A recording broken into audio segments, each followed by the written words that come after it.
thank you very much to our sponsors, Keta Organica, who are looking after this panel. And they're Slovenia's leading manufacturer of high-technology equipment for energy production from renewable sources. And as you've seen, they've got materials over there in Slovene and in English. So if anybody's, when you leave, please take their materials and read them up. And I think that hopefully you're going to tell us about how you're reconnecting the Balkans through your work. But hopefully I think that everybody's going to do that. This, of course, is becoming quite an interesting topic, this subject of reconnecting the Balkans. And I have to say that I think that sometimes we use this kind of loose, politically correct language, and some of you may have read some of the things I've written in The Economist or more recently in Globus in Croatia, where I postulated the fact that often we tend to, or people tend to use these quite neutral terms like Balkans, reconnecting the Balkans, or Southeastern Europe, or Adriatic region, all sorts of kind of neutral terms, when in fact what they really mean is former Yugoslavia, but for political reasons and because they want to be politically correct or they're embarrassed or for whatever reason, they don't, as we say in English, want to call a spade a spade. So reconnecting the Balkans, I think, probably means reconnecting the former Yugoslavia. As far as I can see, everybody here is from former Yugoslavia. I don't see anybody here from Bulgaria or from Romania or from Albania, for that matter, which are also Balkan countries. Of course, in the last 10 years especially, there's been quite a lot of reconnecting going on. Some of it is more obvious, some of it is much more obvious than some of those reconnecting is more obvious to people than other things. Things like the Regional Cooperation Council, which do a lot of valuable work in Sarajevo, are not very visible, but they do a lot of important and quite boring stuff, but it's the kind of boring stuff which does make an effect on, generally on people's lives. You know, we see this kind of reconnecting when there is or there are not, as the case of the Brdo summit showed, high-profile meetings of presidents and prime ministers, but what's boring and what's not seen are the meetings of the ministers of buttons or bottles and the meetings of vets and doctors and all the other people who kind of make an effect on people's lives. But sometimes we get kind of some quite high-profile news stories. For example, the newly formed or about to be formed new railway company of the Croats, Serbs and Slovenes, which will cut transport time from, I was told by Hido Biščević this morning, the head of the Regional Cooperation Council, which will cut transport time from the border of Croatia and Slovenia down to the Turkish border from 72 hours to 25 hours. So a pretty, very obvious and clear example of exactly what reconnecting the Balkans is really all about. Everything from football, possible kind of recreation of the Balkan, whatever you like to call it, but you might like to call it former Yugoslav Football League is in the works, possible joint bid of Serbia, Bosnia and Croatia for Euro 2020, and of course some Slovene business. I mean, just look at the statistics. What, 70% of Slovenia's foreign direct investment is, well, where? In the Balkans, but of course that's the politically correct term for the place that you know where I'm talking about. Well, so obviously you can see, you can understand where I'm coming from and what I think, but you've come to hear the people on the panel. We've got quite a big panel, and we've got quite a lot to get through. And so I will introduce people just briefly before they speak, and I think we will go this way. Jana Hudenik is head of strategic planning at Keta Group, which is, as I said, the sponsors. So tell us about how you're reconnecting the Balkans, please, and we will then work through to everybody else. And then remember, we've got about 5 minutes each. Okay. Thank you very much, Mr. Chairman. I'm going to tell you something about reconnecting our company with the Balkans, and I promise you we won't be boring. So, Keta Organica and Balkans, where do we see our connections? To introduce our company in short, We are a company who are a manufacturer of biogas power plants in Slovenia. So we product turnkey biogas power plants, which means that we take care for the whole procedure from the beginnings. That means with building permits and through the whole thing, so until the biogas power plants starts working. Keta Organica is very relevant for the energetic division in Slovenia, and this part is the relevant part that we mean to connect with Balkan. To tell you something about our beginnings, not so long ago, our co-partner, so co-founder, sorry, he had started with his knowledge and his innovation. He and his innovative spirit, he started the system to production of energy from biodigestible waste, which means the fermentation process of the biodigestible waste of animal manure and corn silage into electricity. So I have to say that our technology and our knowledge is a base of Slovenian knowledge, which is very important for us. And this knowledge is what we want to share with other countries, and in this meaning especially with Balkans. So we have already started with procedures of getting the permits in Croatia, Serbia, Macedonia, and soon we will start building the biogas power plants there as well.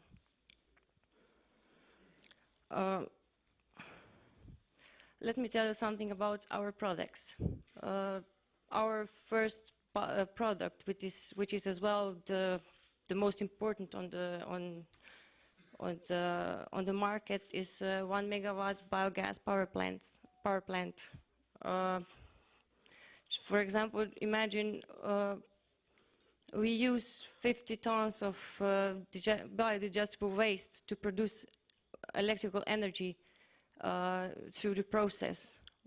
Why is this important? For example, our biogas power plants are very, very natural, very ecological, because they produce green energy. What are the other advantages of biogas power plants? For example, the farmers, they get additional income through the process of, for example, they build a biogas power plant, they put in organic waste, and what they get, electricity and income. Secondly, the whole society has an advantage because they get electricity. Thirdly, the country has something from it because it doesn't have to take care about gaining electricity. And fourthly, as well, the nature, because our biogas power plants, as I said already, are very, very ecological, and we only take from the nature the waste, and we give back a fertilizer, which is as well very good for the fertilization of the fields.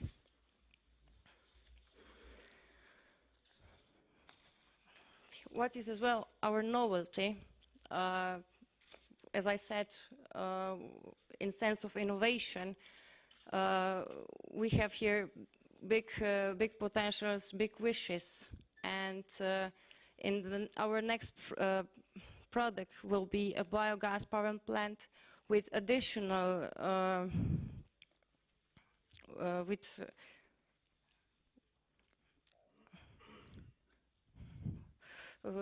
where we will, besides electricity, we will produce bioethanol. This will be just an upgrade. If you imagine, you put into biogas power plant organic waste. What comes out is electricity, but not only electricity, there is as well exceeding heat. And this exceeding heat will be used for producing bioethanol, which means we have again helped the nature, because except letting this exceeding heat out into the atmosphere, we use it again and do, secondly, as well, something good to the nature. So just to conclude, Keter Organica, as I said already, has started with procedure and building the biogas power plants in Balkan as well. We ascend to brighten our market, and we think that our biogas power plants, as well as they do in Slovenia, there will be a big advantage for the nature as well in the Balkans, and this is the product that we want to come out in the next time. Just to say the closing remark,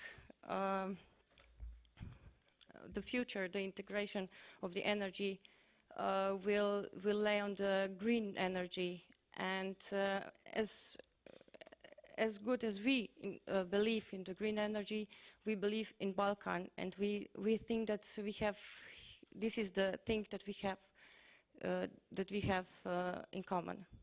Thank you very much.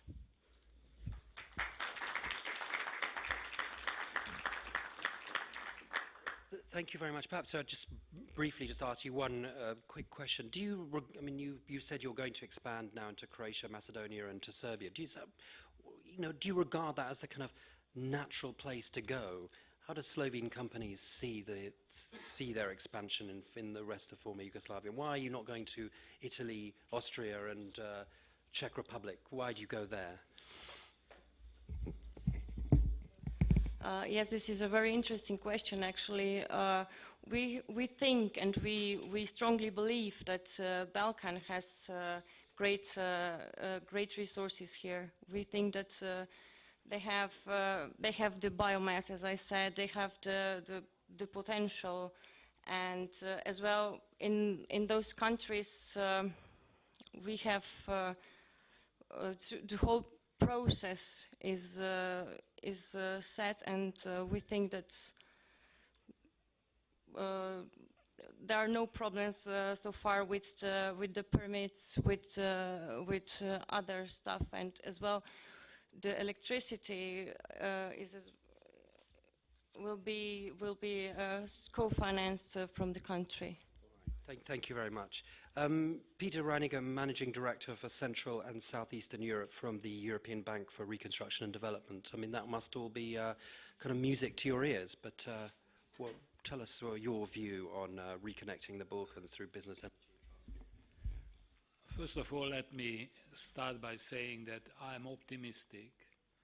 The process is underway, and if we think about the last 5 or 10 years, we are in a much better position than we have been a couple of years ago. I think there is a strong willingness, not only the people but the politicians, to talk to each other. Let me mention that in our annual meeting in Zagreb in May, Prime Minister Kosor and our President, Mr. Miro, invited the Prime Ministers of the Western Balkan countries. All Prime Ministers participated at the discussion, and they all had a very good understanding that the future of the region is highly dependent on the ability to, as the title says, reconnecting the Balkans, and to have a strong regional focus and an enhanced regional cooperation. One guiding principle behind the regional cooperation, or probably the most important one, that each and every country has an aspiration and well underway in the process of EU accession. And our experience shows in Central Europe, in the so-called EU8, that the EU accession process is a driving force to introduce economic reform and to harmonize the legislation with the European Union legislation, and therefore harmonize the legislation between the various countries. So I am optimistic, but it's not enough to be optimistic. I think that we have sufficient resources to provide financing in EBRD to the Western Balkans. And you are right that this terminology, Southeast Europe, Western Balkan, is a bit messy. 26% of our total investments in EBRD was targeted to Southeast Europe, and half of it, roughly 7 billion, is in the Western Balkan countries, including Serbia, Croatia, Albania, and as you said, the former Yugoslav republics.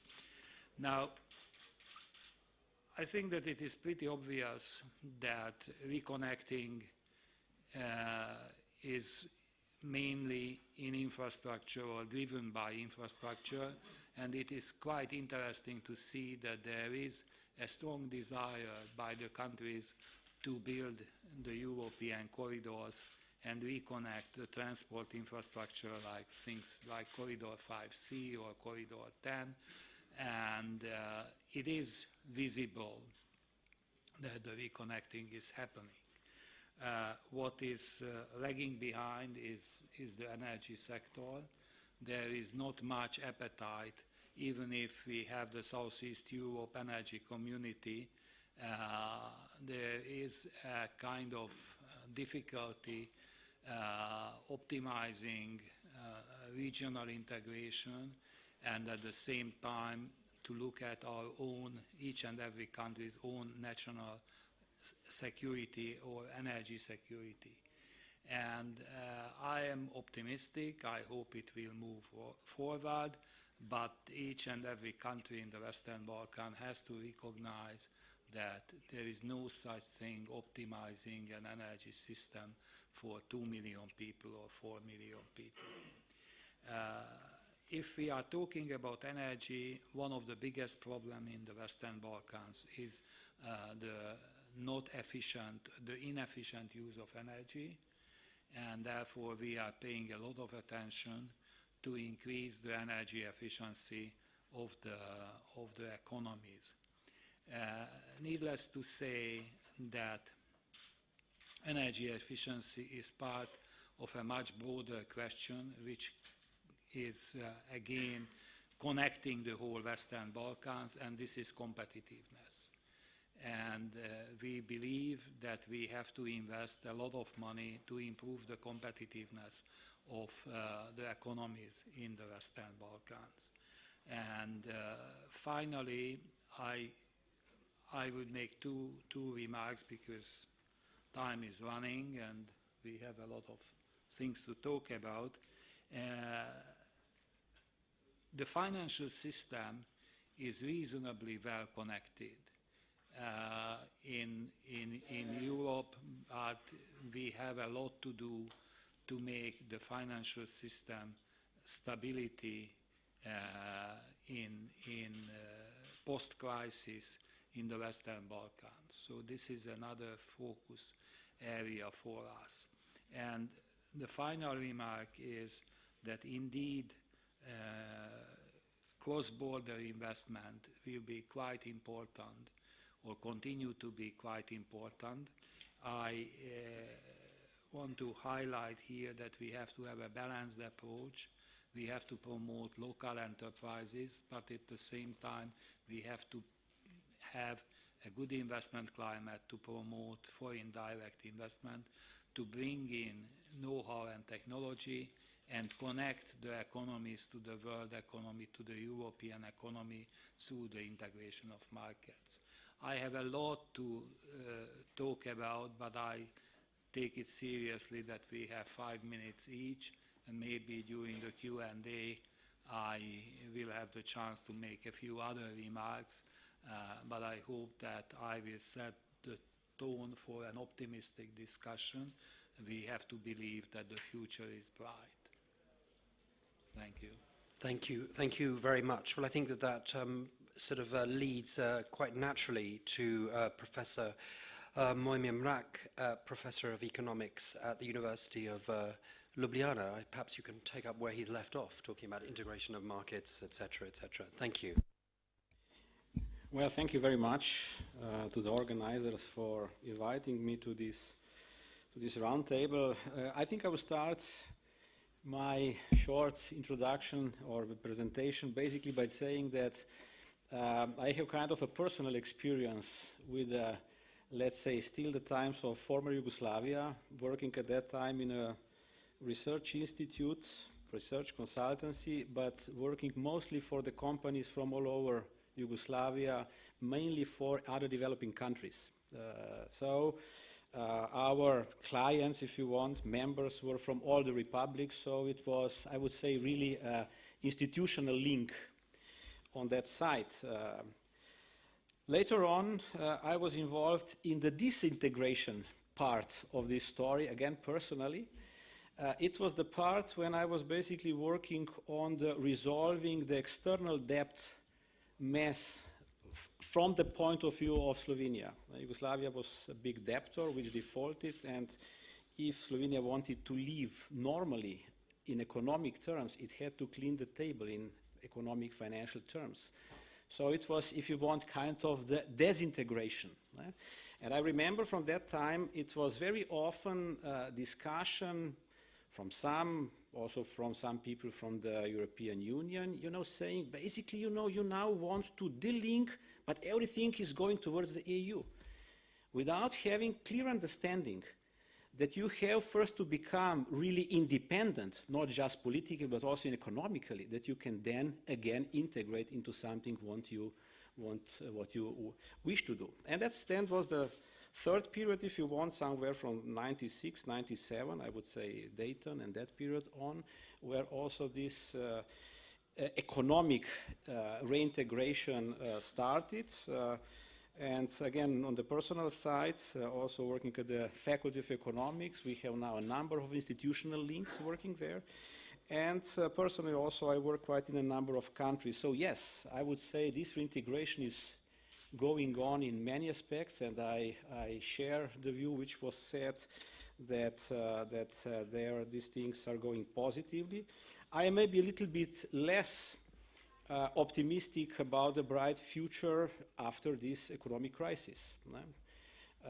If we look the situation that I will say not just in the Western Balkans, but basically in transition economies, it is clear that the type of the economic development which we had, and these countries had as well, was a development which was very much based on domestic demand and high capital inflows, which was basically we had in the region, now region which we are talking about, the current account deficit of more than 10% of GDP over the last years.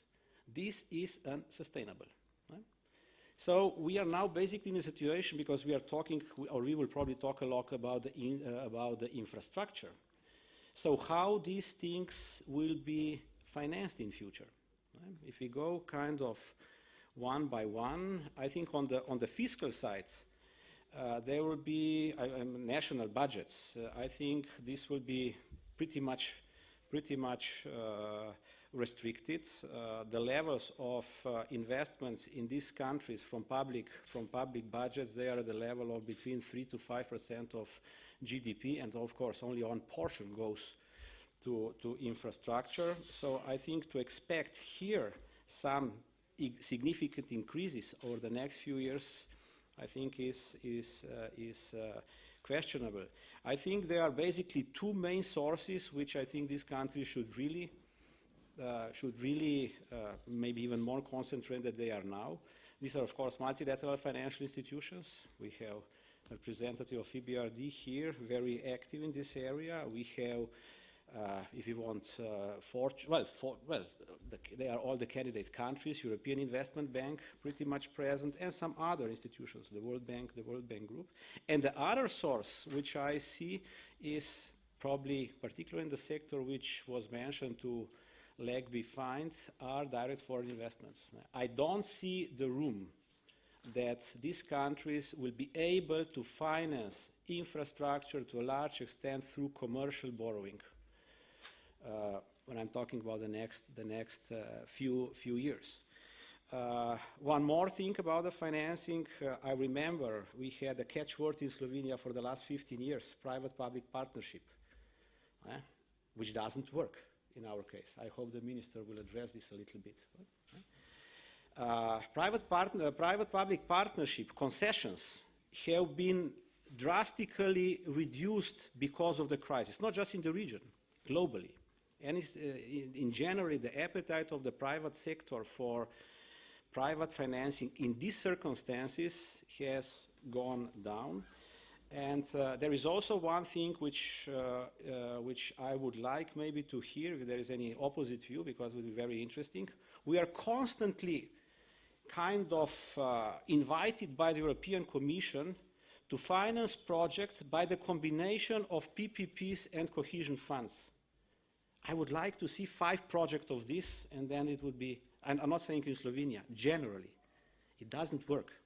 Because the concepts of financing a project through PPP, private-public partnership, or through the cohesion funds are different. The whole process of public procurement goes completely differently. What you do have is that you do have parallel projects. When one project is done one way, another project is done that way. But to make one project, even if it's a big one, with a combination, that would be great, but not for the time being seen. Well, that's maybe for the beginning. Thank you very much. And we're now going to Patrick Vlačić, Minister of Transport. Transport is specifically mentioned here, so how are you reconnecting? And perhaps you can talk about your new railway company with the new friends. Thank you. First of all, I would like to say 2 things. Professor Mark totally destroyed all my points. That's the first thing. And the second thing is congratulations, nobody's asleep yet, so they're all listening. So, okay. Now, I would like to, I have a beautiful speech prepared here, but I won't read it. So I will say what is my opinion about what is reconnecting this part of the world, or how it should be made. There are 3 initiatives that I would like to emphasize. The first one is on my page 6. And it goes like this. As you probably know, the transport has a pioneering role in bringing these countries together. And there is an initiative that was started by Slovenia when it was during the presidency of EU. And it's a community treaty between the countries of the Western Balkans. And I think that this is one of the very important treaties that will have to be made in future, and I would just like to encourage these negotiations. And Slovenia is definitely one of the, maybe the only one member state that unconditionally supports solutions that are beneficial to the countries of Western Balkans. This is one point. The second one is so-called Brdo process, which was started by our Prime Minister. He invited the Prime Ministers of all the Western Balkans countries. Unfortunately, not all came, but it is a process that started, and the point is that the second conference was made by transport ministers. It was held in Zagreb, in Croatia, and I think this is definitely one of the initiatives that will bring some added value to this part of the world, in the sense that we start to talk, at least, because we did not so we did not so in the past. The third one, I'll be very short because I think it's much more important to answer the questions. The third initiative is the business initiative, which is now going on. It's a going-on process among 3 railway companies, Slovenian, Croatian, and Serbian. It is definitely a business initiative. The role of politicians there is to remove administrative barriers, like, for example, long times in customs and so on. And there is a lot of interest from other countries that would like to join this initiative. I don't know, different countries, ex-Yugoslavia countries, Italy even, Bulgaria and so on. And while the Turkish minister was here, we talked about this, and he proposed to hold a conference in Turkey in order to make the time for the railway on a TEN corridor from existing, I don't know, from Istanbul to Ljubljana, from existing 50 or 55 hours to 35 to 40, which is totally better than the road. And what is this business initiative? It's nothing else than just, you know, connecting these railway companies in a sense that they make a better proposal. They are faster in their answering when they have a demand for example, for a transport of goods. They need something like 20 days now to give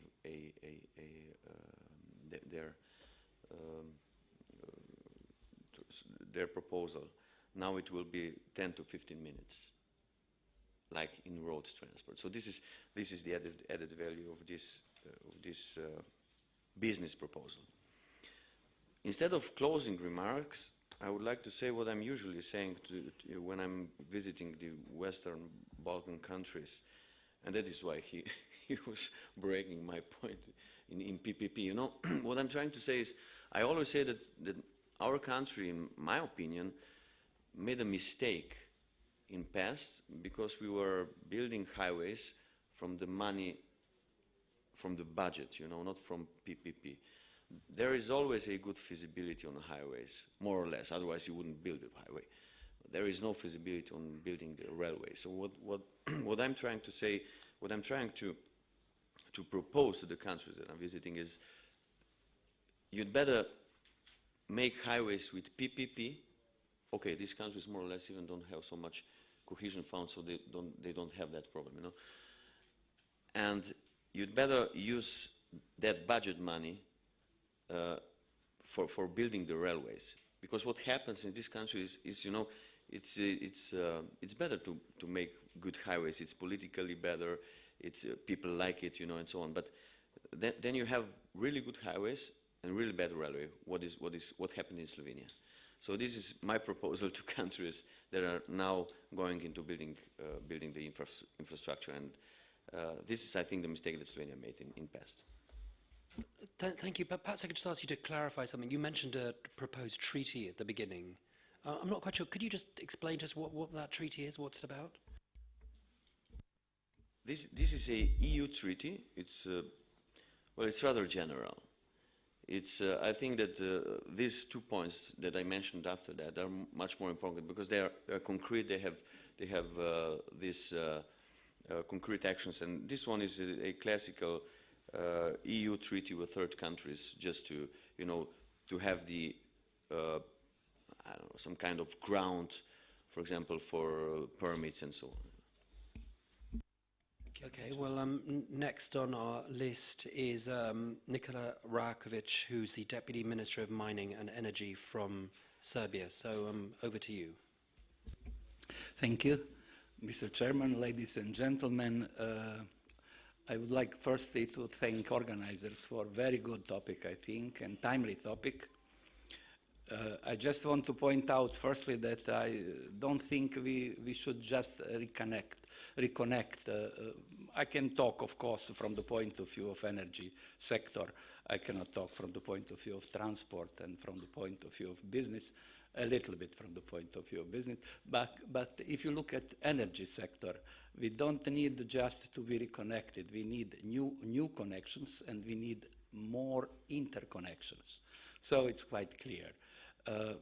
I'm coming from academic environment, and we do have exact proofs that integrated energy system has much better performance than you can achieve by separated systems. It's obviously from the sun even.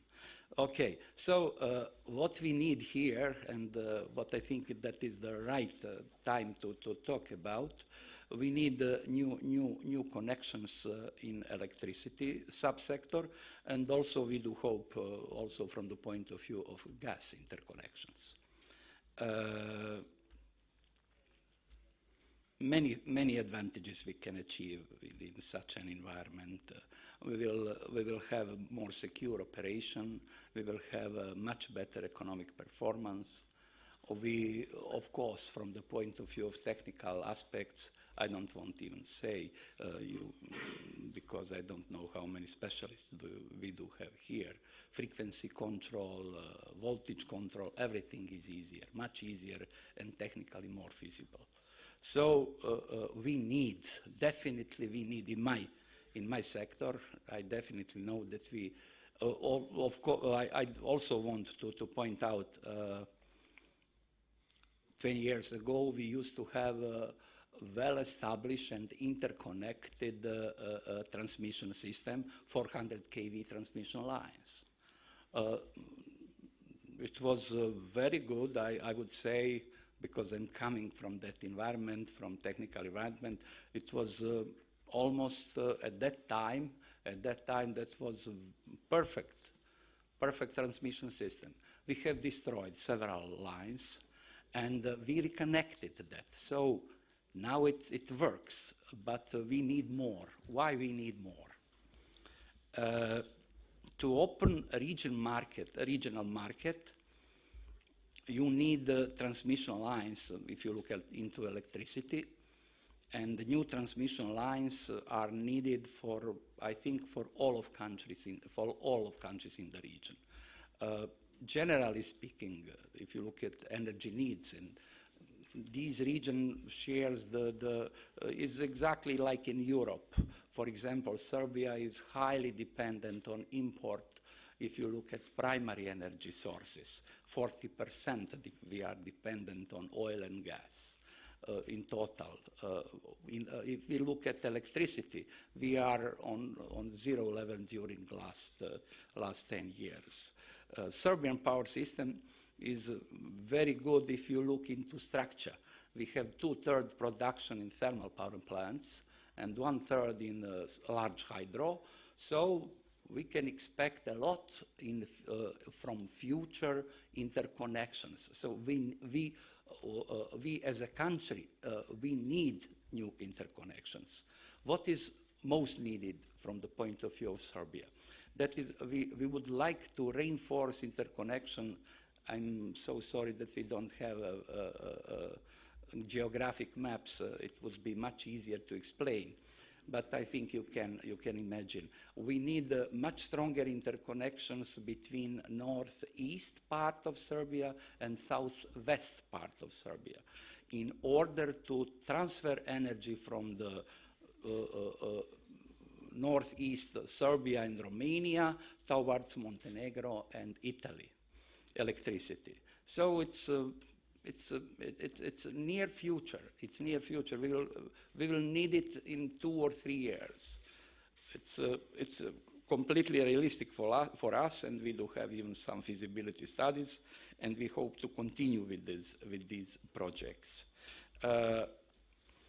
I think that at the end of the day, that everybody here in these countries will need more interconnections. As far as I know, we have foreseen in this region at least between 12 and 15 new interconnections, and they are completely realistic. That means feasible in economic terms. So it can generate new GDP, and it can help to think positively. So I'm quite optimistic also that the whole structure of the energy sector can be improved with new interconnections. Thank you. Thank you very much. And next we have Vojko Volk, the former Western Balkan coordinator at the Ministry of Foreign Affairs here, and which is a bit unclear. It says ambassador of Slovenia. You're ambassador today of Slovenia. You're ambassador, but are you today ambassador to Croatia? You are, good. So thank you. It was a little unclear from your description. Thank you. Well, obviously you've been quite busy, perhaps, in reconnecting people in Slovenia and Croatia in the last year or so. Oh, yeah, pretty much. Thank you, Tim. Yeah, I'm always ambassador. As Colin Powell is always general. So sometimes. And yes, thank you for noting that we have done a great work between Slovenia and Croatia. And Slovenia and Croatia are, again, together, reconnecting Balkans through Brdo process, which was initiated by Slovenian Prime Minister, but handed from the other side, also from the side of the Prime Minister of Croatia. We heard a lot today about how Western Balkans are important for us, but let me put the question also about how Western Balkans are important for European Union, or how Western Balkans are important for the United States. How much attention is given to Western Balkans in Brussels and Washington, or how much how important are Western Balkans for public opinion in Western world? And I would like to describe this with some concrete examples. For example, I don't know if it's here today, the correspondent from Slovenia for the Spanish newspaper ABC, Simon Tekoh, who was also a dear friend. But 2 years ago, I asked him why he's not publishing any article in ABC about Balkans. He said, I'm writing all the time, but editor is not publishing them. I said, why? Editor said, cinco muertes o nada. 5 dead or nothing. Because it's not interesting to write for the Spanish public opinion if there's no war going on in Western Balkans. Then I remember Dan Bilevsky, correspondent of International Herald Tribune and New York Times in the period of independence of Kosovo. He was writing a lot, but he told me that his best followed article and that created the most interest was his article about monuments to Disney heroes in southern Serbia. Mickey Mouse, Pluto, and so on. Then let me describe this situation also by the COVEB meetings, which is the working group for the Western Balkans in Brussels, where if you follow thoroughly what is going on there, you will see that maybe only 5 to 6 or maybe 7 countries of European Union out of 27 are constantly following the agenda. And they have a word every time COVEB meets. But this is how it is. It's nothing wrong with that, but we have to face it and we have to know it. Finally, I would like also to describe the situation by the present, let me say, boring period in the Western Balkans. Causes also such things as last International Crisis Group report about Kosovo. I'm telling this because International Crisis Group a couple of years ago was very important during the critical times of Kosovo independence and so on. They were producing pretty interesting reports, useful, fruitful also. But the last report of ICG today says that, for example, this recipe for the future says in point 1 says, Tadic and Taci should meet and start negotiations immediately. Second point, they should set the agenda by themselves. Then they said, they should conclude their talks in summer 2011. And only God knows why 2011. And then we could simply add, I could simply add, and they should paint Easter eggs together when time comes. What I'm trying to say is, and my point is, that we must live also until this happens. Until politicians will realize that they have to do something in order, to make this place in Western Balkans better place for people to live. Because today this is not going on. Minister Vlačić said before that we initiated Brdo process in March, 20th March in Brdo, close here. But there was no Serbian president there because we still have problems for the politicians in the Balkans to sit together at the same table. And from sitting at the same table, we start the way. So until this happens, we have prepared this project that is also called Reconnecting Balkans. It's called Brdo process and whatever you want. But essence is that we have set priorities elsewhere than in politics. So we have set priorities in business, in transport and energy, because it's so extremely pragmatic. And also because politicians cannot obstacle it. If we still cannot put together all the leaders in the region, we can put together trains. If we still cannot put together all the foreign ministers in the region, we can put together energy network. Because they cannot prevent us from doing that. And like Tim said in the beginning, we have all so far put together the basketball league in the Western Balkans. We are putting together a lottery also, maybe one day soccer and so on. But this is going on. It cannot be stopped. And this is this Brdo process we are having here. And we are so proud of trying to make it very successful. And then what? Then, I believe, politicians will have to follow one day or another, or they will be left behind. There is no choice for them. I would like to end and to conclude also with how we try to deal with remains of Yugoslavia in Western Balkans. Because not everything was bad in Yugoslavia, of course. And we try to handle the remains of Yugoslavia like usually people handle the furniture of grandmother. Best pieces are always kept. Thank you very much.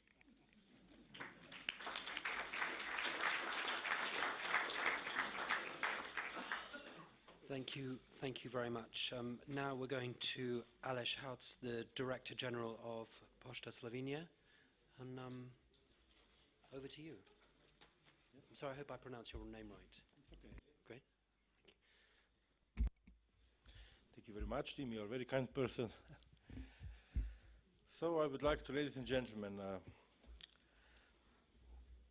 every postal operator is a little bit mysterious from this world because now everyone don't know their work, their activity as well, because the post was over with house, with delivering letters and so on, and nothing more. But of course, through is much different. Today, for example, the postal sector in the European Union,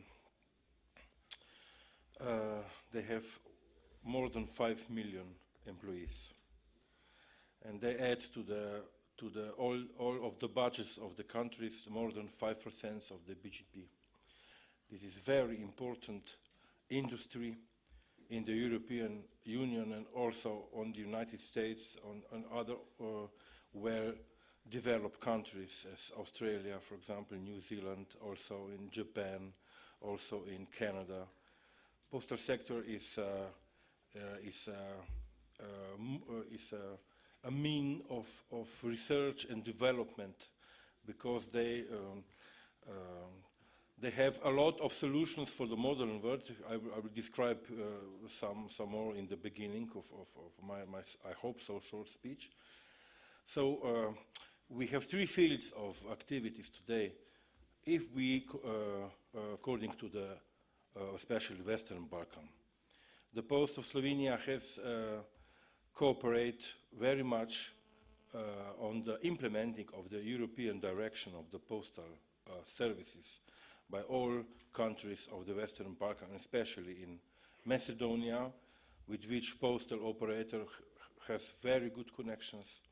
Of course, in Montenegro, of course, in the Pošta Republika Srpska, and also now with the newest cooperation, very good cooperation with the Srpska Pošta from Belgrade.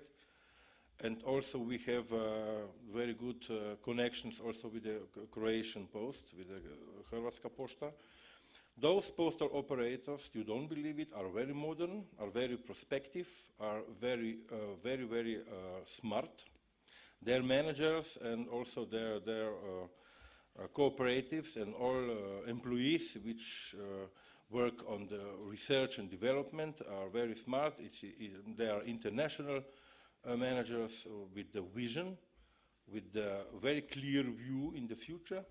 And also we have developed some common projects together, especially, for example, with the post of Montenegro. We have developed common to the hybrid post. This is the post you transfer the electronic data and then we print it or letters and send it. This was very significant project for the post of Montenegro. With Macedonian post, we developed some other projects. Of course, we have very strong cooperation with those postal operators. I think that this is quite ideal for other companies, how to make a business with the Western Balkan. The postal operators are very, very strong connected from the history, because this is the field of industry, I have to say, which are very, very connected and very positive oriented. So we have developed many transport connections, transport lines from the postal operators in all over of Republic of former Yugoslavia. So at the beginning, we have started with the small transport, but today those transport lines are very strong and very, very good and of course computer optimized. We have transport connections with all postal operators in the Balkan at that moment, especially with the Croatian post and with the post of Republika Srpska, and also with the post of Bosnia and Herzegovina. And many or our own transport lines we have established in the last 2 years, especially with Italian post, with Austrian post, with the Deutsche Post and so on. This is quite a very good progress, I have to say, by last 2 years, because this covers on the independency of every postal operator, which has very good connections. Transport connections with postal operators in the Western Balkan are very, very good and very good optimized, and this is a big chance also for the industry on that area to use these connections by transport of goods and other sites. I have to say that we see by the year that this turnover is much bigger every year. It is quite shocked to see those numbers from the 1995, for example, when the Post of Slovenia was established, to today, on 2010. It is more than 250% increasing of this transport. I have to say we are very happy about it, because this is a very good cooperation. And third, of course, we just don't transfer parcels and letters, but also we perform many other activities. For example, now we are developing with some postal operator together to the express mail of the Western Balkan. This is very important for our cooperation. EMS, if you know, this EMS mail is very good implemented to the postal operators in the Western Balkans, but now we are connecting and we are performing the new way of this express mail, especially in this area. And of course, last but not least, the internet services. Post of Slovenia is on this area is a leader about information services, especially about the e-archive and especially about with the new kind of electronic services implemented in this year, especially about the internet shopping and also about the parcel business and letter business by the internet. We will implement, and we will do this with some postal operators together, because we think that this common economic space is very important also for us, because Slovenia became a little small for the Post of Slovenia, and our potential market on the Western Balkans are the most perspective, because sometimes we have been together and we know each other very well. I think that this space will become very much important in the future, especially about 10 to 15 years. And at last, I have to say, we also have the letter of intent with the Albanian Post. And some colleagues from the Western postal operator smiled at me, what are you going to go down? You think it is used to go down? Yes, I have. I think it is very used because maybe not used today, but for 10, 15 years. This will be the most potential market in this area. And if you want to lead a strategy, you have to look to 10, 15 years further, not just one day or one year. Thank you very much, ladies and gentlemen.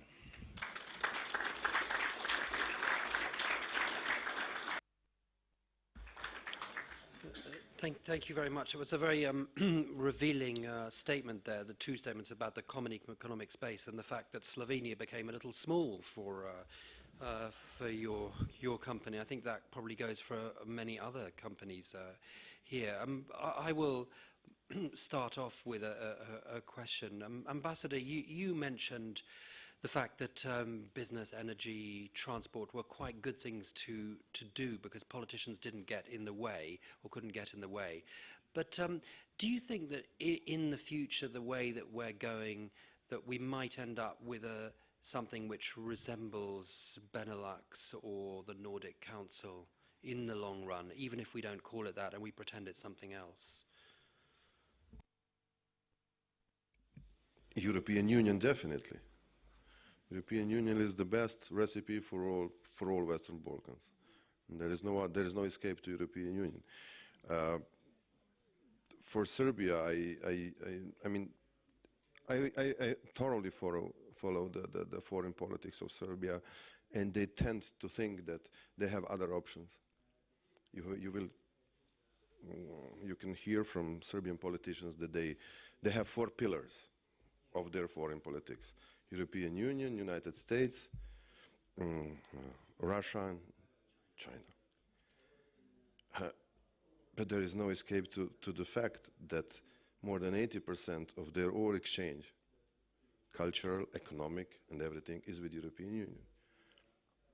So there is no substitute to that, and there is no escape to that. So European Union is the best Benelux for the Western Balkans. That's quite a diplomatic answer, though. I mean, the Nordic Council still serves a role, for example. Sorry? Sorry? I told you I'm ambassador. Yes, okay. All right, fine. Well, I'll press you later. Okay, well, let's throw it open. Who would like to answer the first question? And please do remember, gentlemen over there, please do remember to tell us who you are. So if we have the microphone to the gentleman over there. My name is Mario Hirsch. I come from Luxembourg, so Benelux is of course something that I want to pick up. May I just remind you that Benelux was prior to the European integration. The Benelux cooperation started when the 3 governments, Belgian, Dutch and Luxembourg governments, were sitting in exile in London in the beginning of the 1940s. And even up to today, Benelux still serves a purpose, be it only as a form of political coordination for these 3 countries within the EU. But that's not the point I want to make. I want to address myself to the distinguished Minister of Transport, because I was impressed by this very encouraging description given by postal activities, and I was disappointed by what has been said about railways. I have been using Slovenian railways, and I find it is a disgrace in this country. A country I admire very much, but the only thing that is not working in this country is railways. I just took railways. I just took the railways coming from Rijeka to Ljubljana 10 days ago on a Saturday. Terrible.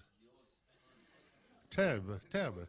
So how come, tell me how come you are very efficient, among other things, in the postal sector, how come you cannot put a proper railway service?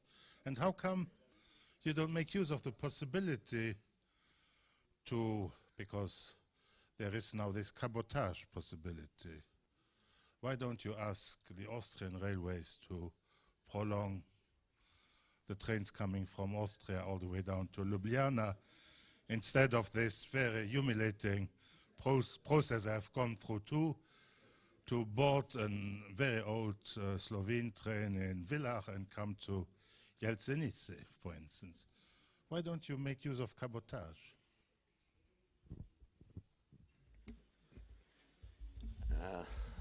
Okay, I will say it one more time. Maybe I wasn't clear enough.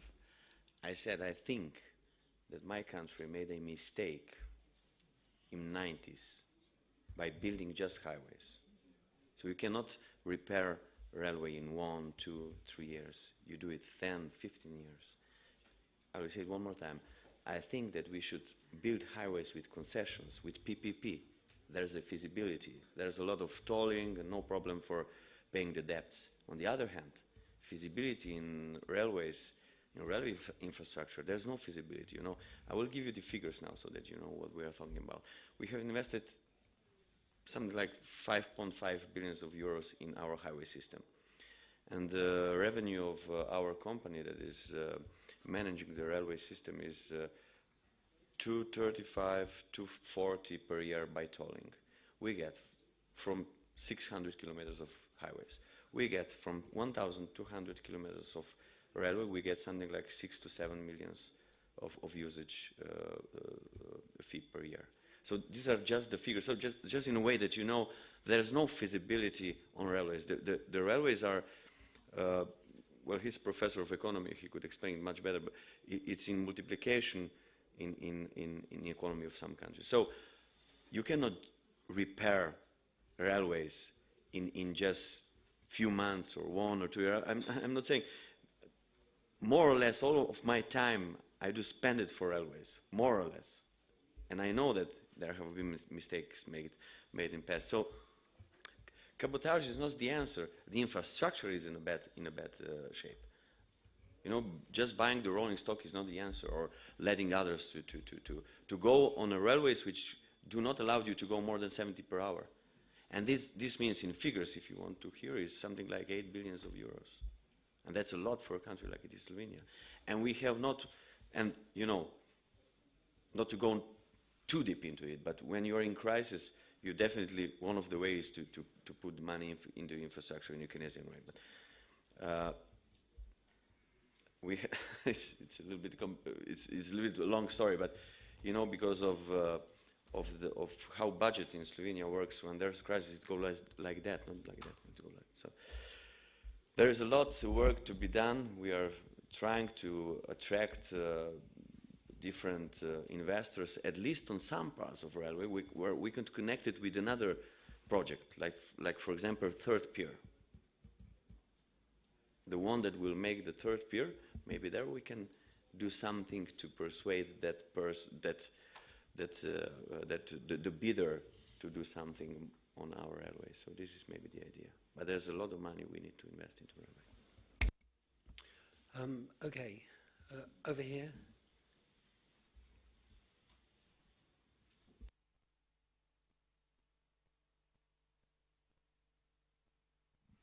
Thank you. My name is Jelica Minić. I'm coming from the Regional Cooperation Council in Sarajevo. I would like to maybe add something or maybe even to pose questions. First of all, I think that the question posed by Mr. Juda is a tricky one. In which sense? We are sure, almost sure, that Croatia will join European Union, but we are not so sure for the others. And Nordic Council has EU countries and non-EU countries as well. So is it maybe the interim solution for some much longer period of time where hopefully all Western Balkan countries will join the European Union? So this question also has that dimension. I'm not interpreting Mr. Juda, but just giving several options for that reply. I would also like to say that the railway story has an history. The idea of connecting railways was born in the Business Advisory Council of the Stability Pact, where a pre-feasibility study was developed, and then there was in Slovenia about a year and a half a very serious debate on that issue. And finally, we had, during the process of development of a 3-year strategy of the Regional Cooperation Council, all Southeast European countries insisted on railways as absolute priority in the transport area. It means Turkey, Romania, Croatia, Serbia, etc. It was just before Slovenia joined the Southeast Europe cooperation process in June this year. So there was a period of development of the idea. And I would like to confirm that investing in railway infrastructure is something that will last for decades, but investing in some critical segments and facilitating border procedure could really tremendously change the role of railway transport, especially in the freight domain, not so much in passenger domain, but in freight domain. And obviously there is interest of regional business for that, and there is bottom-up pressure in that area, the pressure from business to change things in that area. I would also like to stress that these are not the only, just a second, I would also like to stress that during Turkish presidency of the Southeast Europe cooperation process, there was a conference of transport ministers in Izmir. It was March or April this year, where the Izmir Declaration was adopted. And again, transport was put very high at the agenda of the Southeast European countries. Just to remind you, it's Western Balkans plus Romania, Bulgaria, Turkey, Greece, and Moldova. And in June, Slovenia joined the club. So I would like to welcome Slovenia. I think it's a qualitative change in the club. But there is an history of this decision to establish the joint company. Second issue I would like to add to this list, business, energy, transport, and research and development, science sector. This is one of the areas where cooperation is going smoothly. There are 2 capital projects being developed for the Western Balkans. One is a joint strategy for research and development for innovation for the Western Balkans. And the European Commission approved funds for that project. Implementing agency will be the World Bank together with the expert team for the region, but experts from the region have got already support from through different seminars from Romanians, from Slovenians, from Turks, sharing experiences, and also from EU Joint Research Center in Seville. Second, European Commission a few days ago approved funds for the project. These are bottom-up projects, pressure from the interested community. European Commission approved the project on reforms of higher education in the Western Balkans. It is a project of universities putting pressure on ministries of education. So ministries are in the position to report to universities and to produce reports. So these are processes showing the landscape in the region. Then I would like to stress that there are already about 46 regional initiatives in different areas. Some of them, like Southeast Europe Health Network, is really excellent. 8 countries are taking part, Western Balkans plus Romania, Bulgaria. Each one is responsible for a project, and now World Health Organization is financing this network as one of the most successful in the world. And there is, for example, one supported by national administrations. It is a standing working group on rural development in the Western Balkans, financed by the governments of the Western Balkans. Again, a very dynamic, very successful regional initiative. So it's a very rich landscape. And it is not, these 3 issues, business, energy, transport,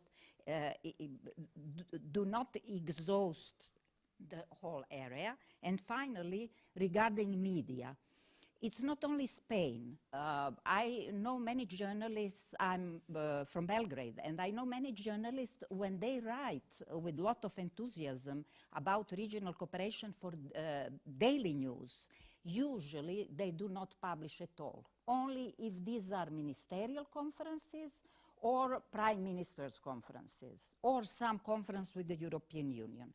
Otherwise, no information. Editors are not very interested. But it's completely different with business portals, business news.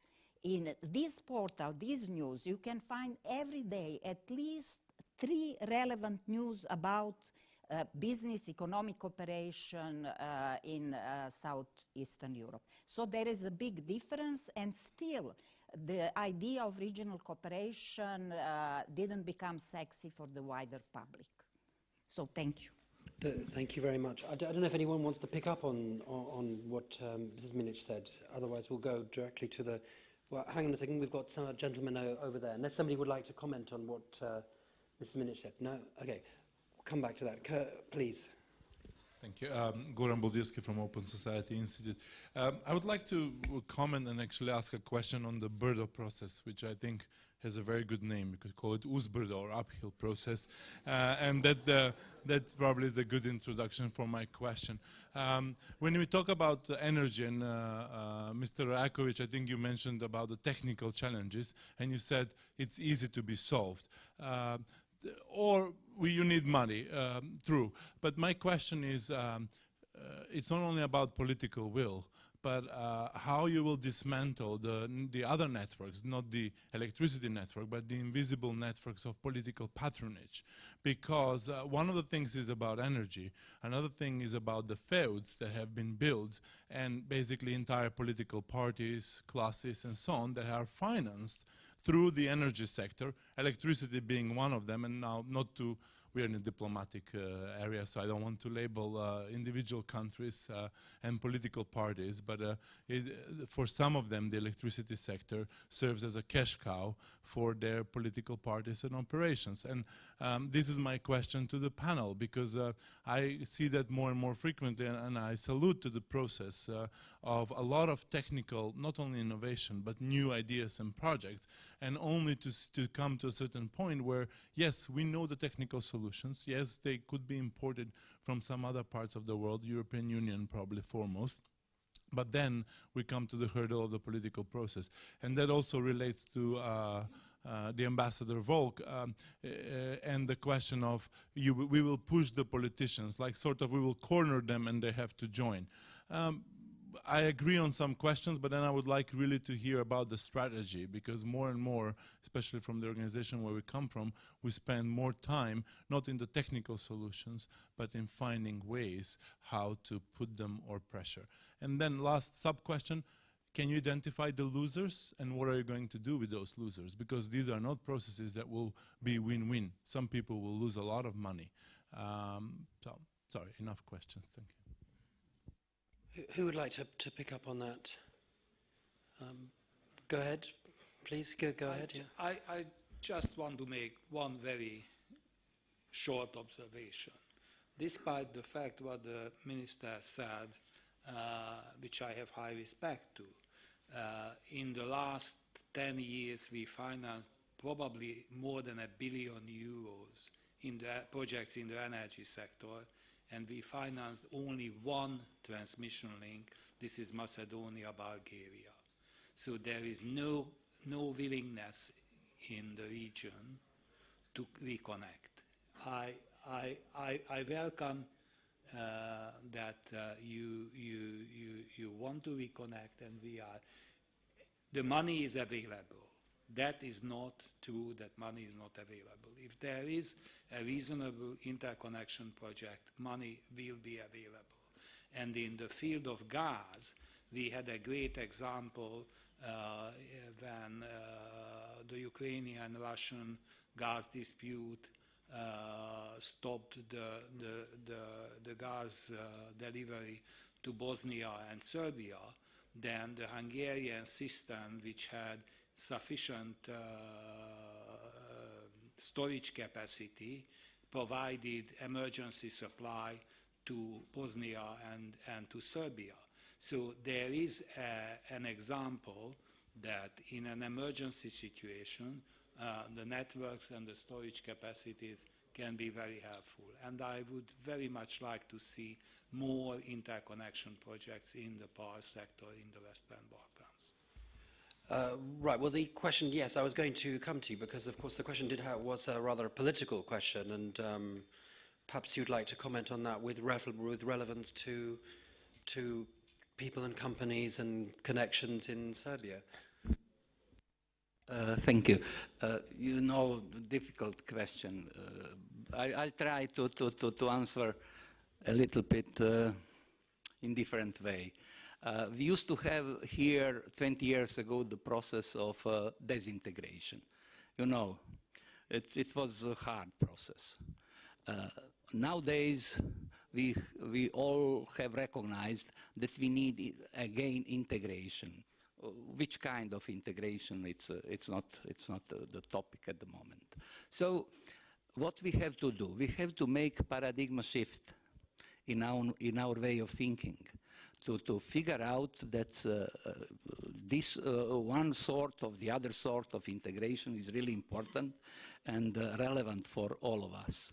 And I think it takes time. I agree. I completely agree. And from my technical point of view, just to clarify, except that transmission line between Bulgaria and Macedonia, in next year we are going to finish transmission line between Niš and Skopje. Also feasibility study for transmission line between Pančevo and Rešica in Romania is finished. So things moving forward, not fast enough, I know that, but I do hope moving forward. Thank you. Well, I don't know if you're going to be very happy with that answer. I mean, that's an interesting answer, but it's not quite the answer to your question. Maybe you'd like to press them a bit more? Like, if anyone would like to talk about the political interconnections and... You have 7 panelists, I think it's broad... yeah, come on.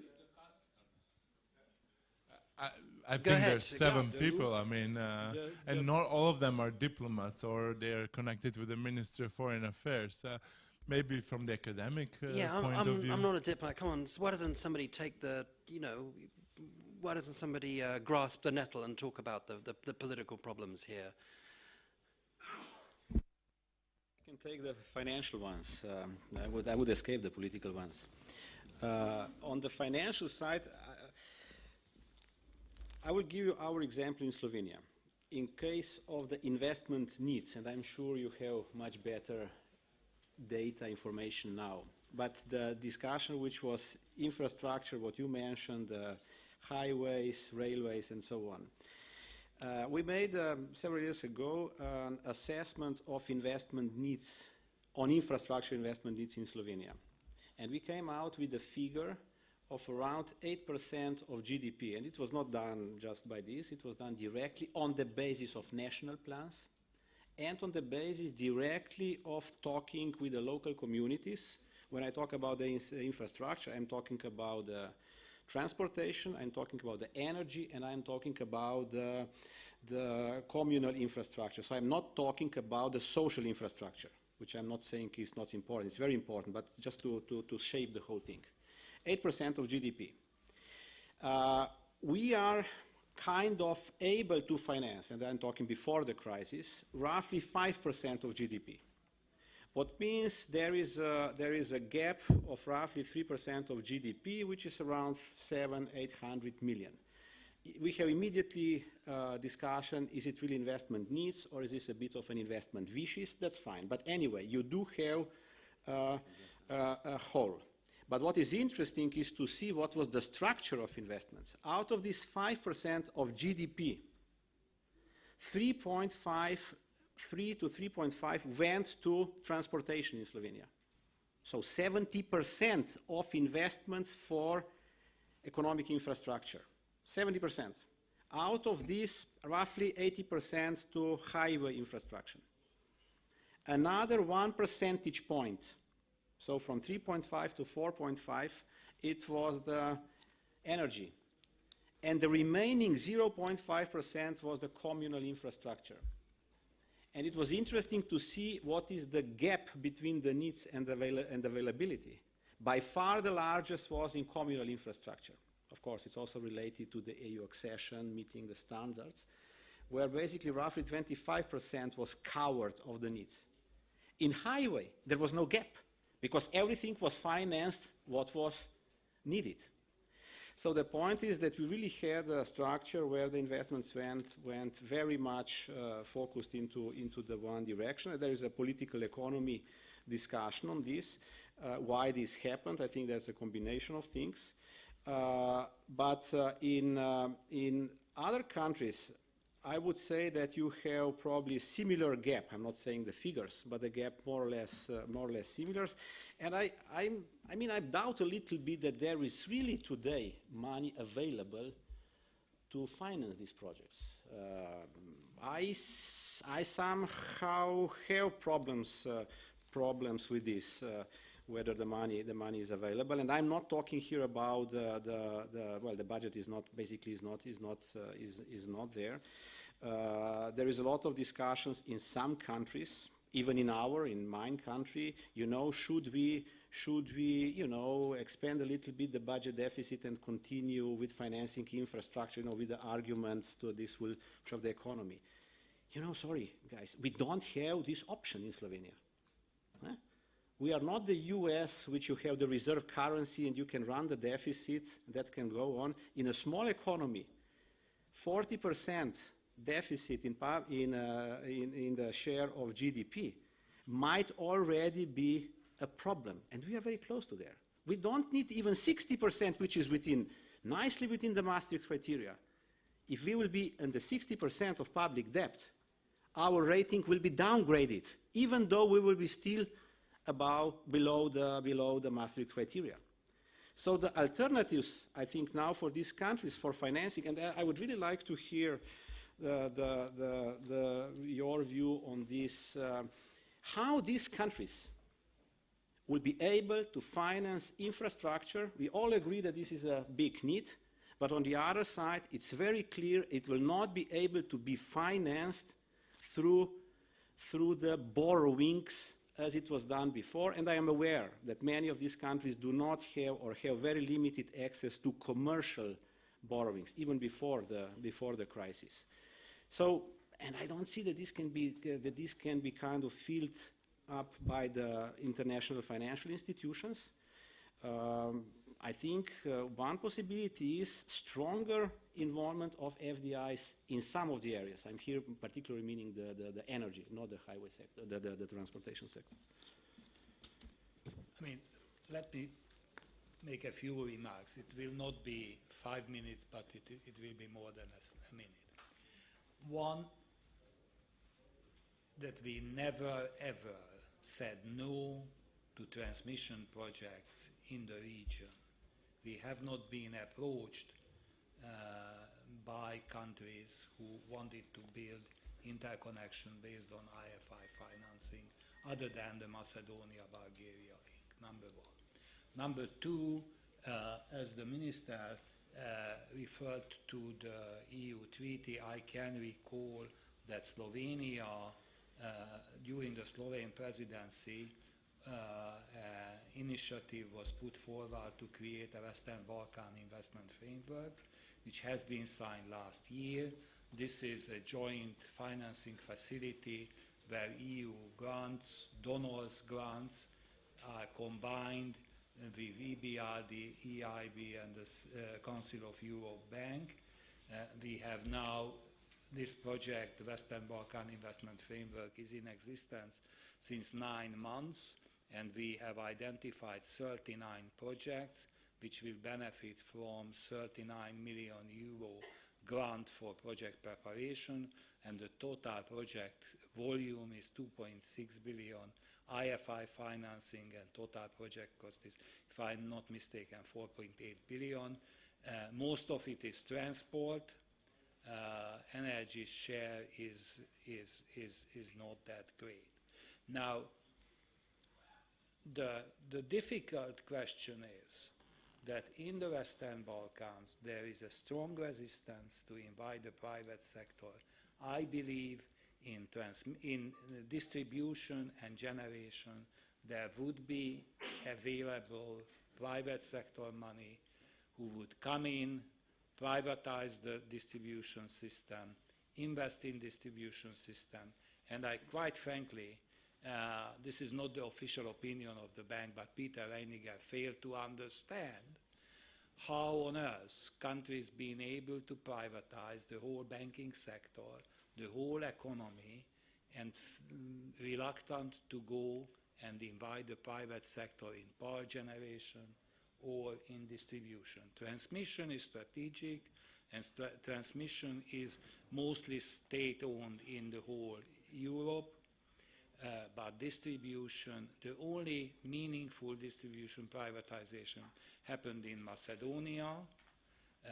If we are talking about southeastern Europe, there was sufficient distribution privatization in Bulgaria and Romania, and there has been some investments in Bulgaria and Romania in generation by the private sector, but so far none of the other countries been willing to invite the private sector. HEP is publicly owned. The Slovenian electricity company is publicly owned. The Serbian company is publicly owned, and I don't want to go on too long. So I think that there is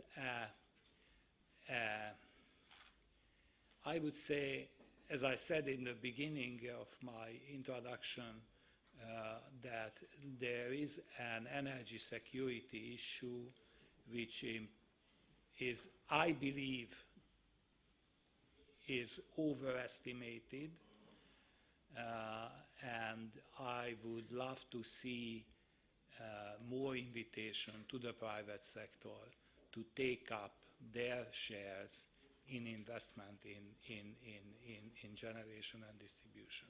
And two final remarks.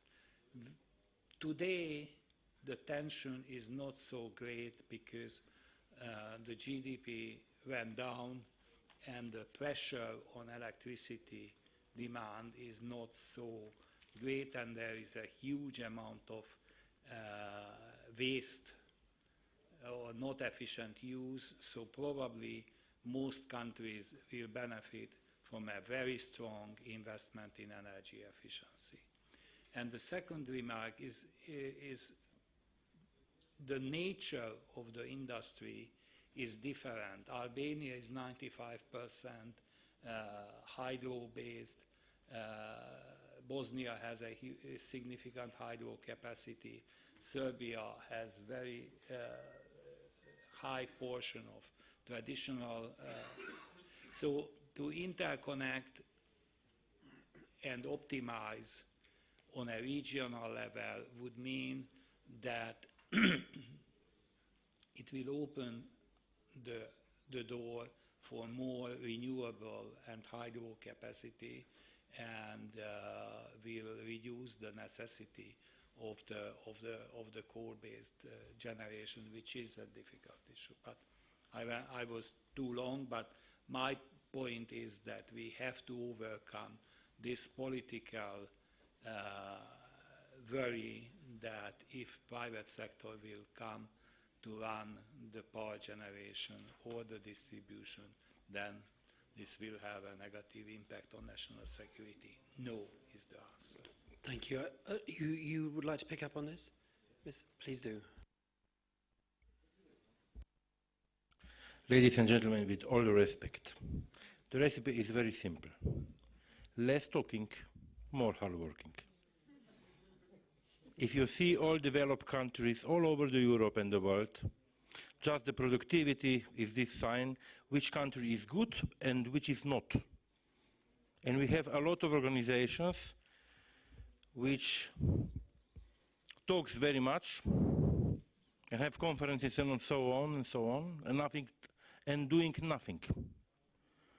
And strategic development of the Western Balkan has to be the matter of those countries which are here on this region. But on the end of this story, we have to work. because nothing work is nothing result. And this is, I think so, clue through we have to implement in our future. We have a lot of discussion about that matter, but no result. If you see, for example, 10 years in the past, just those projects which was highly professional oriented and led by good managers were succeed. Nothing more. Thank you very much.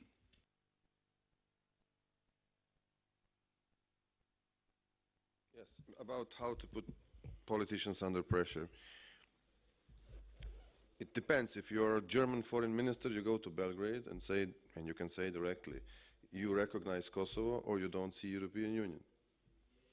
Like Guido Westerwelle did a couple of days ago.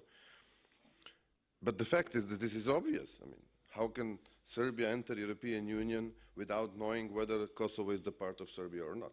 So one day it will have to be decided. If you're Slovenia, you can do Brdo process. And we are doing. But at the end of the day, every nation, every country will have to decide on their own. In Bosnia, whether to move on or to remain stuck forever. In Serbia, the same. But what is most important is that in Serbia, they will have to decide soon. Just only in June, the statistical office in Belgrade published analysis, which says, finally, it is publicly acknowledged, that Serbia is one of the poorest countries in Europe. And the wages are only lower in Kosovo than in Serbia, average wage. And that GDP is double higher in Romania, which never was before. And in Bulgaria, and even in Montenegro, GDP is higher than in Serbia. Serbian nation will have to decide whether to go on with that or to change. So pressure is good. Everybody has to exercise its own pressure. Germany on its own, the biggest country in Europe on their own, United States. But I think that for Slovenia, Brdo process is the right thing. Before, there's a gentleman over there, but I don't know whether Mr. Rakovic, would you like to comment on that? No? Okay. Well, go ahead, gentleman over there. Okay. I would go a bit back to the bottom-up initiatives. But please tell us who you are. Yeah, of course. So I'm Blaž Golob, director of the Center for E-Governance Development for Southeast Europe. It's a private-public partnership. And I'm sitting in a third row. So I don't appear so much in the media, but we try to do work behind, repackage it, and give it to the politicians, the right level of decision makers, also to get things done in a political level. So just as an example, how we did in the public-private partnership for information society development was that we created a model of 7 pillars: e-government, e-health, e-security, e-justice, that was initiated bottom-up by the countries of Southeast Europe. And on top of that, by using the foresight methodology. So on top of that, we design a strategy and start to operate with activities and involving governments. So the outcome result is that it is a real need for cooperation, concrete projects, events, and the things could tremendously change. But again, as it was mentioned before, there is sometimes good news, not always a news, but nevertheless can be also such as cases can stimulate and push also the other areas to cooperate. I would just ask at this stage a Minister of Transport, because I used to work for the government before working for the European Commission in the area of foresight. It means long-term planning of a country. And I would ask him if in the year of 2000 we would have the long-term strategy, what kind of transport we would like to have by 2020 in Slovenia. It means if we would look 20 years ahead, would you face the same problems today or not? Thank you.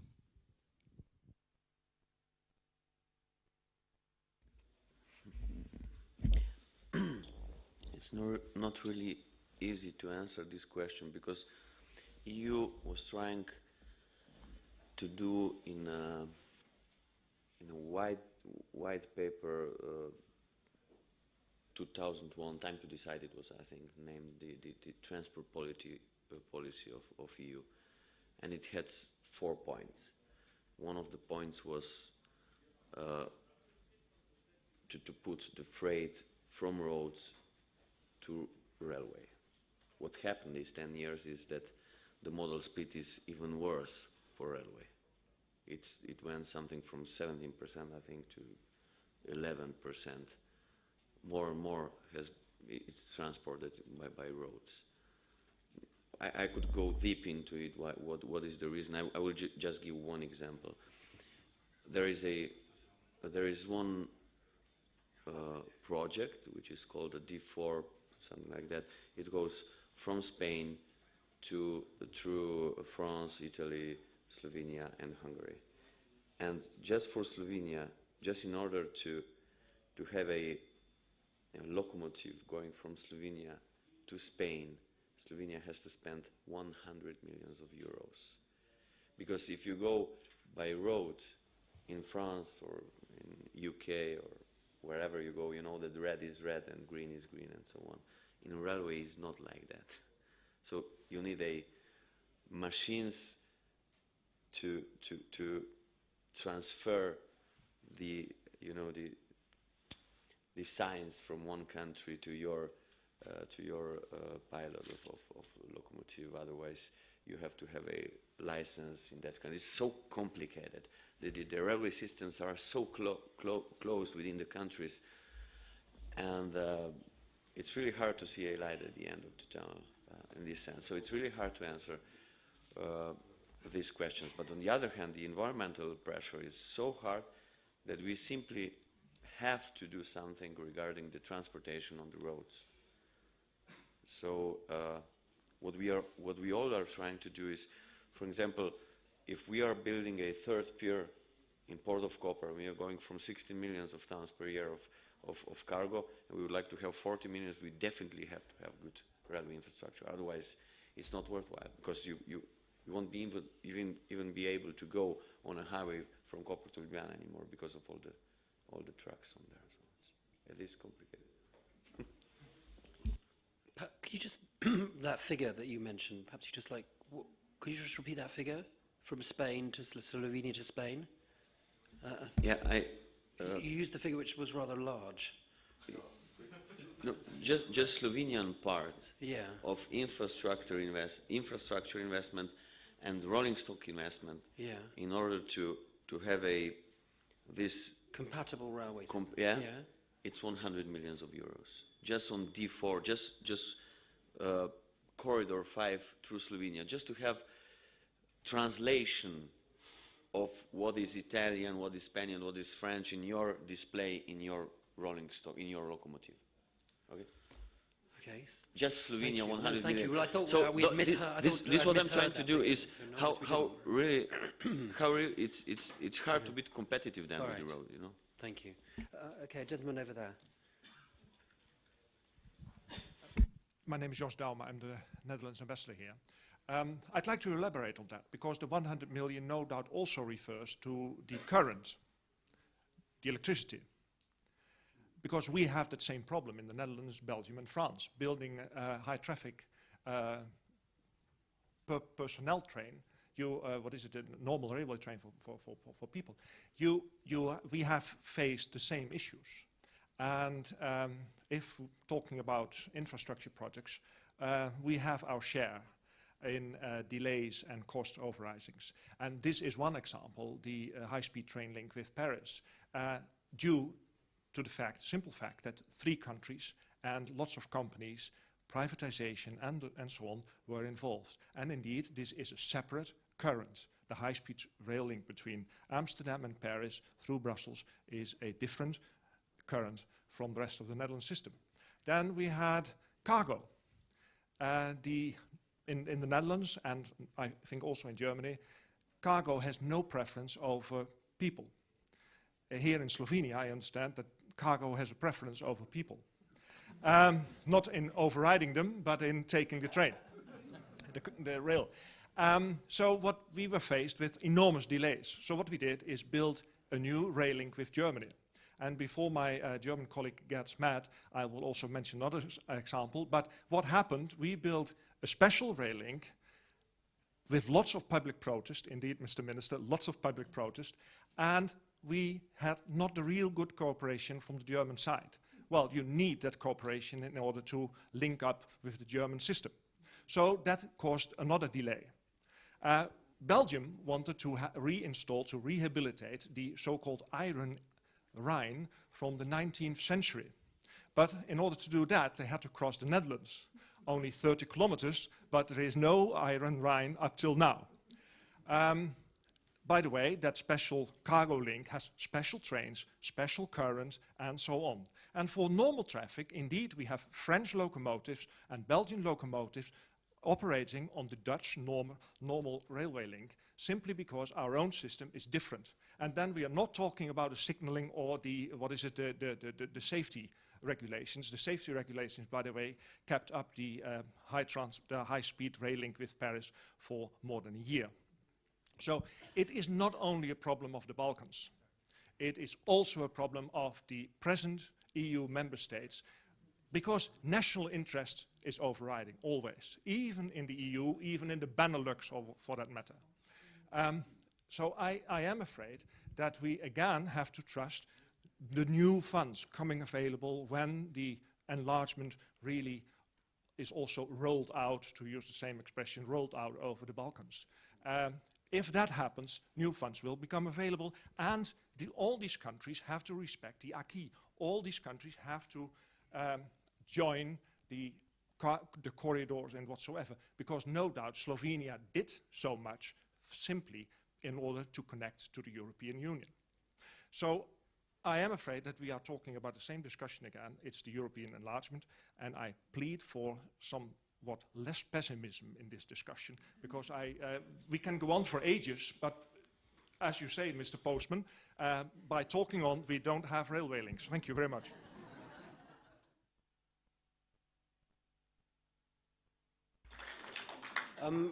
But presumably, just that's very interesting what you say, but presumably one of the competitive advantages of the former Yugoslavia is that you don't have these compatibility problems between the 6-7 states of the former Yugoslavia. Presumably everybody is on the same system.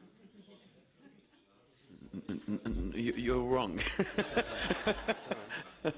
Well, more or less in transportation it's okay, more or less. On the other hand, I think Serbia has another electricity than Slovenia, but that's not a problem nowadays. Okay. You have rolling stock which works on all this interoperability. The same time of electricity. You know, mi imamo 3 kW. Ja. Ne, govorimo o železnici. Yeah. I'm only talking. Oh, we had a short discussion. Okay. I'm talking about electricity in railways. We have different than Serbia have, but that's not a problem nowadays. Right. It's interoperability. It costs a lot, but it works. What I wanted to say is, I'm not pessimistic. One of the, maybe I didn't mention before, one of the most important things of that EU treaty with these Western Balkan countries is that these countries harmonize their regulations with the EU regulations, with the acquis regarding the transportation. So this is definitely added value to this part of the world. And I think the perspective of EU is definitely very important for this part of the world. Maybe it's also the answer to the question to the gentleman then there, which nobody wanted to comment. But you know, the EU is always pushing, you know, the politicians and the whole country to respect a certain level of I don't know. The things are working differently in EU. We have to say that we are now Slovenia's experience. I think it's regarding that. I think a good experience. So I'm optimistic, definitely. I'm just saying that railways are so close that it's really we spend a lot of money just to make a small step ahead, you know. Next question. Come on, it's such a big topic. I can't imagine there's no one who's got another question there. Okay, well, who do you think, let's come back, let's look at 5 years, 5 years ahead. Let's just sort of be imaginative in business, energy and transport. Will we be discussing the same things in 5 years, or what realistically can we expect in 5 years? Who'd like to pick that up? Or, well, next decade we're supposed to be discussing. In 10 years' time, will there be significant changes? Let's kind of leave out the EU dimension here, but in terms of this, this region, what can we realistically expect to have changed? Go ahead. I don't know what we can realistically to expect, but what I would link this pretty much to the issue of the dynamics of the EU integration.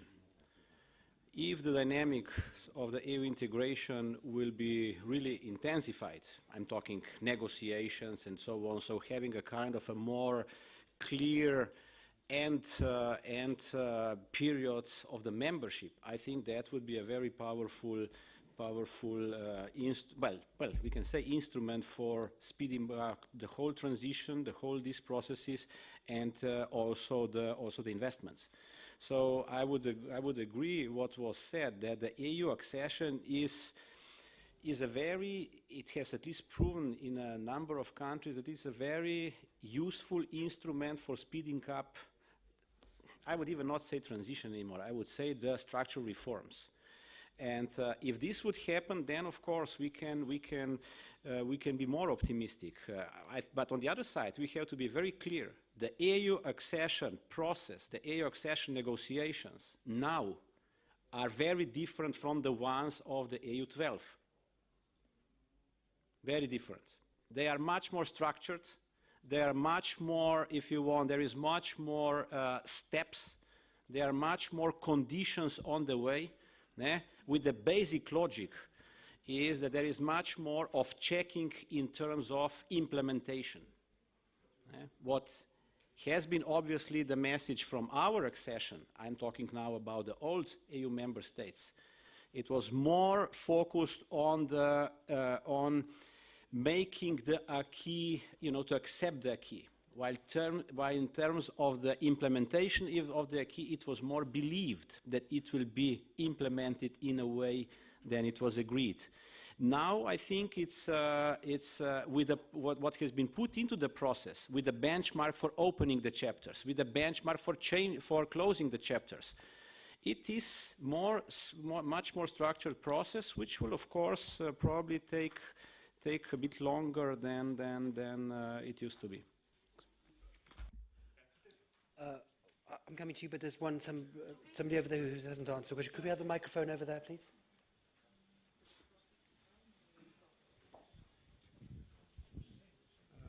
John Raper, House of Lords, European Union Committee.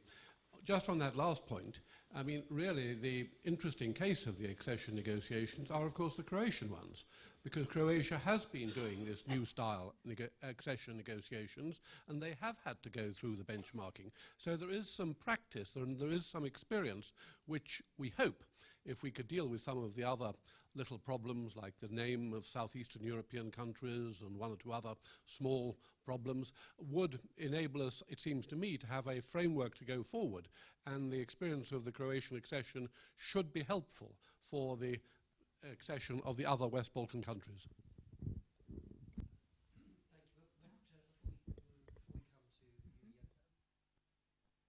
Sorry, but before we come to you, Ambassador, now that the problem with Croatia has been sorted, can we expect Slovenia to be the Trojan horse or to lead the charge for the rest, or to pull everybody else in now rather more vigorously than in the past?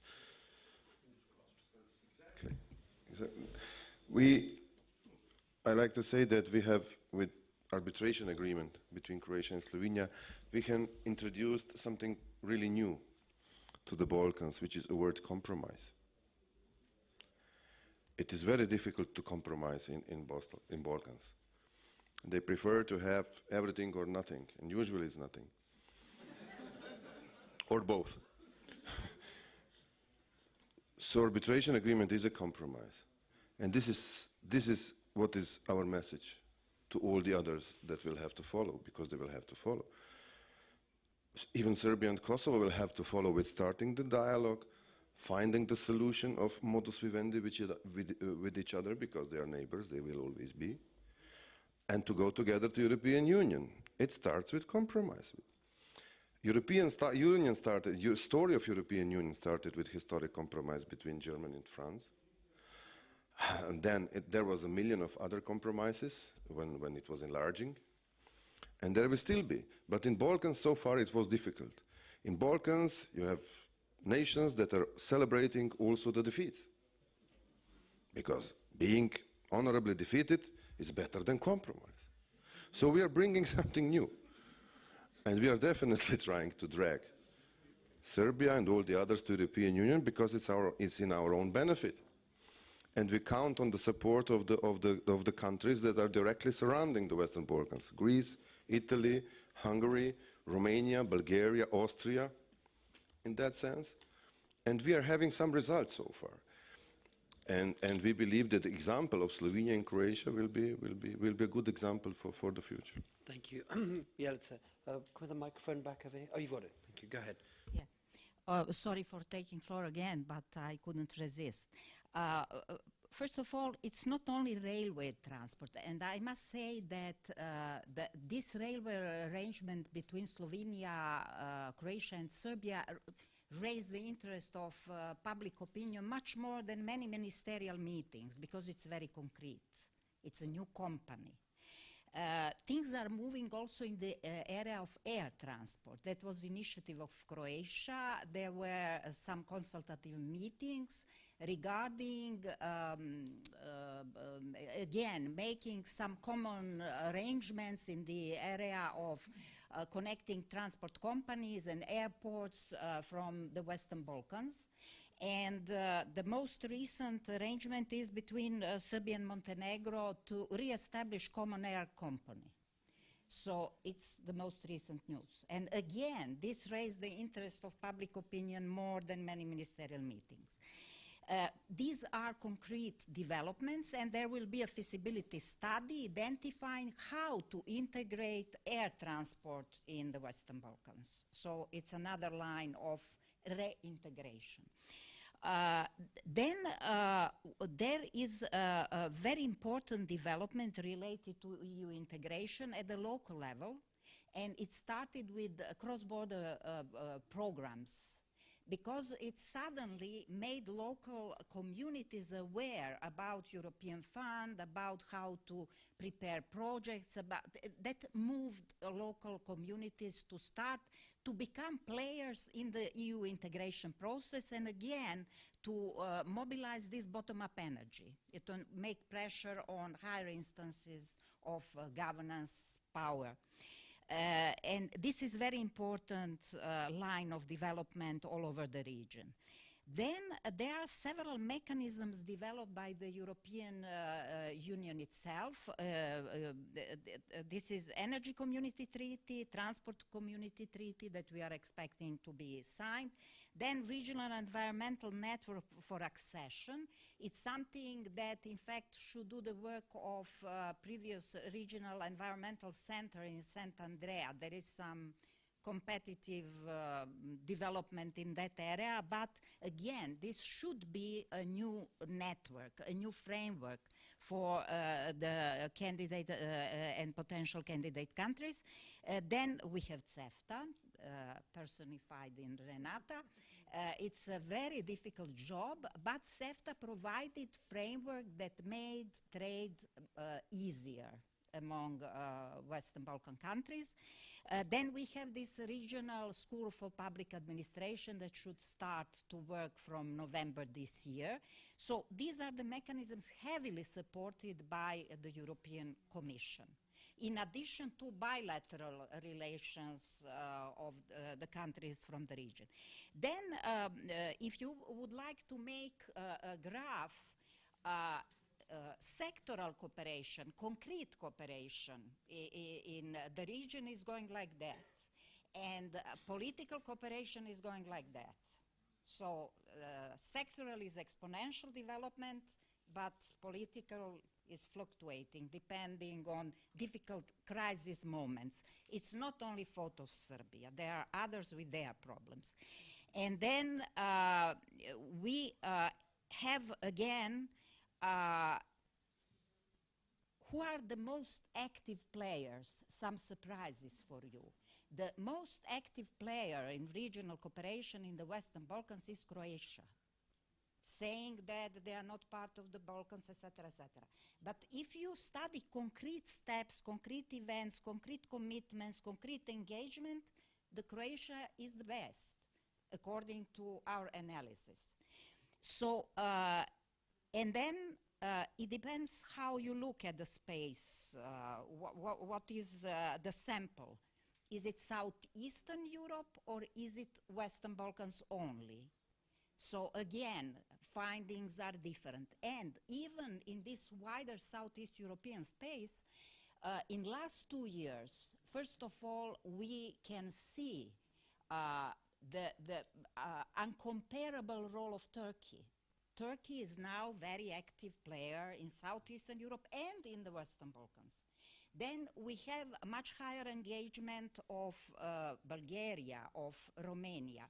As I said, public perception is that Croatia is not interested at all, but Croatia is the most active player, understanding what are the benefits from regional cooperation. So the landscape, the picture is not so simple, and changes are very fast. We have a very dynamic process and very fast changes in the region. Thank you. Thank you. We've got like 1 or 2 more minutes. I don't know if anybody else has any questions. I'm slightly concerned that you haven't said anything. Would you like to? Have you got? Would you like to come back on it? No. You can ask me. No. Whether okay. Well, there's a gentleman over there. Touching base again on the transportation infrastructure of Serbia, I'd like to know more about the. This is Peter Tace from the United States. I'd like to know more about the foreign policy and its effects towards the transportation infrastructure in Serbia and throughout the whole Western Balkans region. Thank you.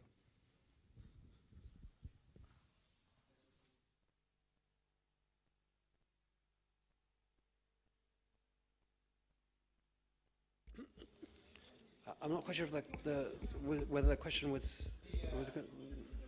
Did you understand the question? Yeah. Okay. Go ahead. I think I can try to answer. I'm not from the transport. I'm not transport expert, but as far as I know, our policy in regard to transportation, we are on the same. We are trying to repeat the experience of Slovenia. Yeah, probably it's a mistake. That means highways first, railways last. You know, and I think. I had the opportunity to learn this lesson. Highways in Serbia are highest priority.